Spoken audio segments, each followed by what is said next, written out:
Харин би бол энэ хууль эсрэг байр суурнаас сэтгэл их дундуур байгаа юм л да. Яг тэгэхээр энэ яг л тийм эд хөрөнгийн маргааны хууль болчиход байгаа. За яг ингээд хэдэн хүмүүс жоохон нөхөө болор болгоод, зарим нөх хүмүүс одоо орон сууц болгоод нэг тийм аж ахуй маргаа яваад байгаа байхгүй юу? Тэгэхээр гişүүд бол маш ойлгомжтой хэлж шít. Энэ чинь бол зөвхөн нэг аж ахуй маргаа биш. Энийг бол бараг тэгээд ер нь нэг тийм ярихгүй тэгээд шийдэх хэрэгтэй. Нэг сүртэй тэр хөрхий тэр үлдсэн хүмүүсийн одоо дотор сайн муу хүн байлгүй яг хөө. Гэтэл чи ихэнх нь үнэхээр зарчимтай зөвхөн аж ахуй нэг юм нэг эд хөрөнгийн хохирлохээс илүү үнэхээр сэтгэл санааны хохирол, түүхэн сургамж цаашдаа одоо тийм ээ түүхэн шудраг ёс тогтох гэсэн ийм л маш тийм ариун үзэл бодолтой хүмүүс байдаг байхгүй юу? Үнэхээр хэлмэлцсэн хүмүүсийн үр сад чинь маш сайхан хүмүүс байдаг. Тэгэхээр тэр талаас нь өнөөдөр бид энэ сургамжийн асуудал, энийг бүхэлд нь авч үзэх асуудал. Тэр одоо тэр би тэр нөгөө хүний муу үзэх гэдэг байгаа биш.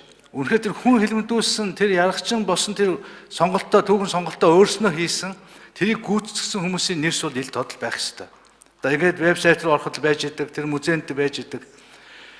Ингэж өнөөдөр тэгээ тэр хүмүүс тийм одоо тэр хооронд одоо ямар ил төр шалдуу гавьяа шагнал юу авсан байдгийг тэр бүгд хүчингү болох ёстой. Тэр төрд бол нэг гайхамшигтай хийсэн юм байхгүй тэр хүмүүс. Ингэж өнөөдөр шудраг ёс тогтноо. Ингэж энэ цаг үед тэднийг дуурайх ийм одоо хэлмэгдүүлэгчд гарч ирэхгүй байх нөхцөл өрдөнө. Ингэж бид хүмүүжүүлнэ. Одоо та нар энэ бол Монголд өнөөдөр зохиоцсон юм биш шүү дээ. Дэлхийд бол хэлмэгдэл ихэнх орнууд явсан. Одоо та нарт Германд яриад байгаа тэр Германы музейг очиод үз. Тэр Польшийн музейг очиод үз. Үнэхээр тэнд чинь маш ойлгомжтой. Тэр үед тийм ээ яг ямар тийм ээ хүн ямар хувцастай хэн гэдэг хүн гэдэг бүр нэрсдэг. Ямар хүмүүсийг яаж байцаадаг байсан, хаан шоронд хийж, яаж дарамталж, яаж хэрэг хүлээл гэж, яаж цаазалдаг ингээ бүх юмны нүдэнд. Тэгээ өдөр болгон сургуулийн сурагчдыг ингээд бүр ангаар нь авч үзвэл.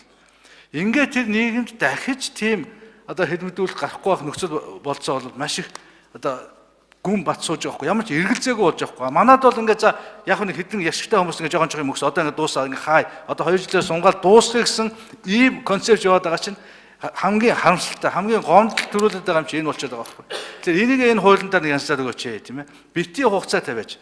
Энэ одоо хэлмэгдэл гэдэг асуудлаар мэрэгчсэн маш сайхан одоо агентлаг бүрдчихлээ. Энийг одоо Монголын төрийн маш том ноу хав байхгүй. Одоо энэ хүмүүсийг зүгээр тараагаа хийчих нь шүү дээ. За одоо болоо тэр нөгөө хэдэн хүмүүсийн хэдэн цаасыг тараалаа. Одоо ингээд та нарын ажил дуусаа. Хагт үгүй байхгүй. Эднес чинь чихундаа цаашдаа Монголын төр дахиж ийм хэлмэгдэл гарахгүй байх энэ нөхцөлийг хийж өгдөг. Энийг одоо жинхэнэ харж идэг. Энэ шин цаг үеийн хэлмэгдлийг гарахгүй байх соён гэгэрэл ажлыг хийж идэг.